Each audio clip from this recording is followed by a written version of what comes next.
Hello साथियों, आज के इस वीडियो में हम लोग स्टार्ट करने वाले हैं पाइथन के मोस्ट इम्पोर्टेंट लाइब्रेरी ओपनसीवी को। ओपनसीवी क्या होता है? ओपन कंप्यूटर विजन, जिसका फुल फॉर्म होता है। ये करता है क्या? इमेज और वीडियो को यानी फेस को डिटेक्ट करने में सहायता करता है। इसका यूज हम लोग ऑब्जेक्ट को डिटेक्ट करने या इमेज को ट्रांसलेट करें या इमेज को एडिटिंग करने में इसका यूज होता है। यानी अगर आप इस ट्यूटोरियल को देखते हैं तो या कोर्स को आप देखते हैं तो आप एक वीडियो एडिटिंग ऐप या वेबसाइट बना सकते हैं। फेस रिकॉग्नाइज वाला सारा ये सब चीज़ बना सकते हैं। तो वीडियो को अंत तक देखिएगा। आज हम लोग स्टार्ट करने वाले हैं, वन बाय वन समझेंगे कि ओपनसीवी में डेटा को कैसे रीड किया जाता है। यहाँ पे डेटा की बात आए तो डेटा इमेज हो सकता है और वीडियो हो सकता है, क्योंकि अगर हमको इमेज के थ्रू हम लोग को काम करना है तो इमेज को डिटेक्ट करना होगा। अगर वीडियो यानी ऑब्जेक्ट को डिटेक्ट करने का प्रोजेक्ट बना रहा है तो वीडियो को डिटेक्ट करना होगा।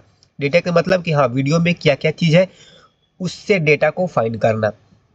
तो चलिए हम लोग स्टार्ट करते हैं ओपनसीवी ट्यूटोरियल को। तो सबसे पहले हम लोग क्या करेंगे, हम लोग यहाँ पे एक फाइल बना लेंगे जो कि रीड इमेज डॉट IPYNB। ये क्या होता है? पाइथन का नोटबुक का एक्सटेंशन होता है। अब हम लोग सबसे पहले एक मार्क डाउन यहाँ पर कर दे रहे हैं। यहाँ पे हम लोग समझेंगे, यहाँ पर लिखते हैं इंपोर्ट ओपनसीवी, इंटर दबाएंगे। उसके बाद यह बन गया आपका ओपनसीवी। अब हम लोग क्या करने वाले हैं, यहाँ पे हम लोग समझेंगे कि ओपनसीवी को इंपोर्ट कैसे किया जाता है। यानी हम लोग को काम भी करना है ओपनसीवी में, तो सबसे पहले उसको इंपोर्ट किया जाता है। तो उसके लिए हम लोग इंपोर्ट ओपनसीवी, नहीं ऐसे हम लोग को इंपोर्ट नहीं करना है, हम लोग करना है इंपोर्ट CV2। जैसे ही इंपोर्ट CV2 हम लोग लिखेंगे तो ये इंपोर्ट हो गया। Import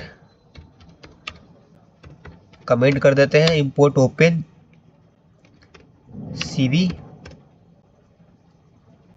library.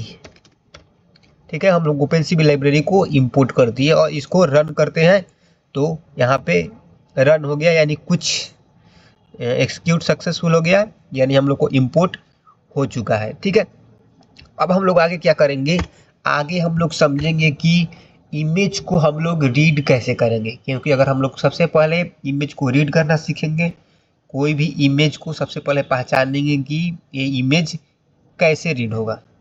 तो यहाँ पे एक इमेज है, ठीक है, इस इमेज को हम लोग रीड करेंगे जो कि इसी फाइल फोल्डर के अंदर है।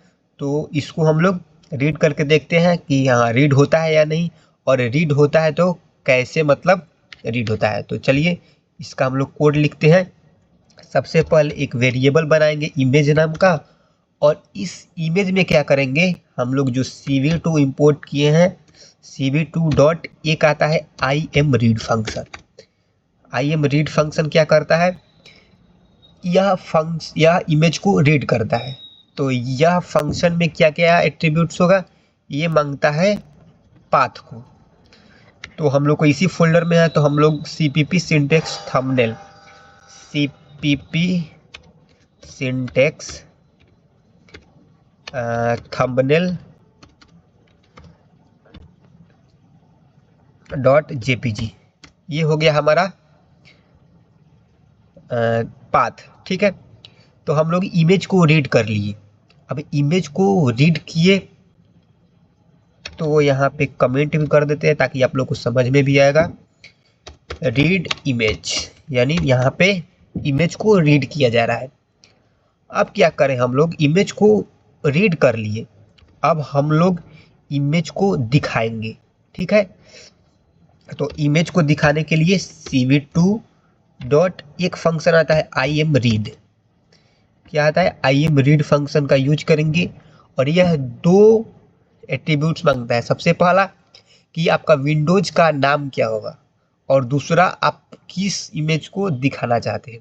तो चलिए दे देते हैं विंडोज का नाम कोड विथ शिवम ही देते हैं और यहाँ पे हम लोग इमेज यानी जो img या इमेज है इसको दिखाने वाले हैं, तो img दे देते हैं। ओके, इमेज को ये कर लिया रीड। अब क्या करें, अब हमको करना होता है अगर हम लोग यहाँ से कोड रन करते हैं, देखिए चलिए रन करके दिखाते हैं। जैसे रन किए यहाँ पे देखिए, यहाँ पे एरे के फॉर्म में डेटा आ गया है। ये देखिए एरे बना है मैट्रिक्स के रूप में, जो कि एक एक पिक्सल जिसमें कलर है वो दिखा रहा है।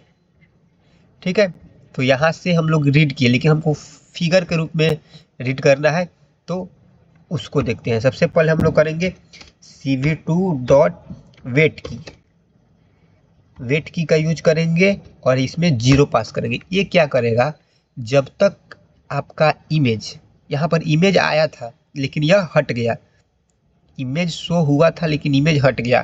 क्यों हट गया, क्योंकि हम लोगों ने वेट की का यूज ही नहीं किया था, आया और चला गया। तो यहाँ पे 0 मतलब हम लोग जब तक कोई भी एंटर या कोई भी बटन प्रेस नहीं करेंगे तब तक इमेज दिखाई देगा। उसके बाद क्या करेंगे, cv2.destroy all windows, cv2.destroy all windows, ये फंक्शन को कॉल करेंगे कि हाँ अगर ऐसे ही इंटर दबाए तो हमारा विंडोज डिस्ट्रॉय हो जाना चाहिए, यानी बंद हो जाना चाहिए।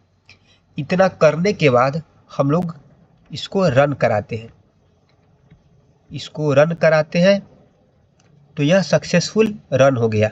ठीक है, अब हम लोग को क्या करना है, इमेज को देखना है। तो इमेज नहीं दिखाई दिया,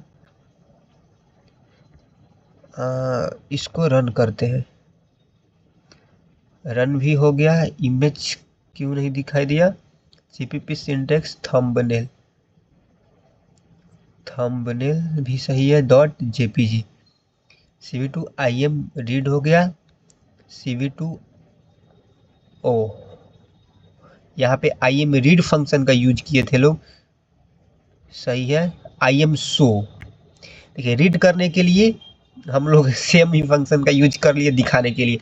हमको दिखाना है, रीड करने के लिए im रीड और दिखाने के लिए im शो फंक्शन का यूज करेंगे, क्योंकि हमको इसको दिखाना है। ठीक है, तो चलिए इसको हम लोग करते हैं रन।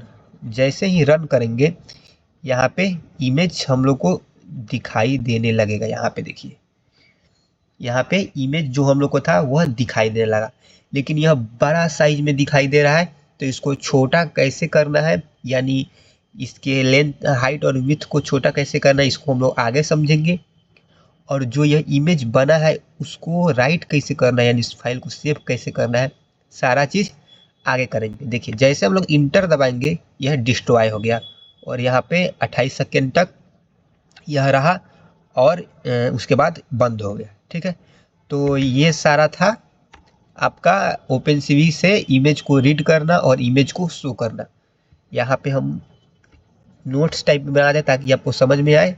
ये करेगा रीड इमेज, यानी ये इमेज को रीड करेगा।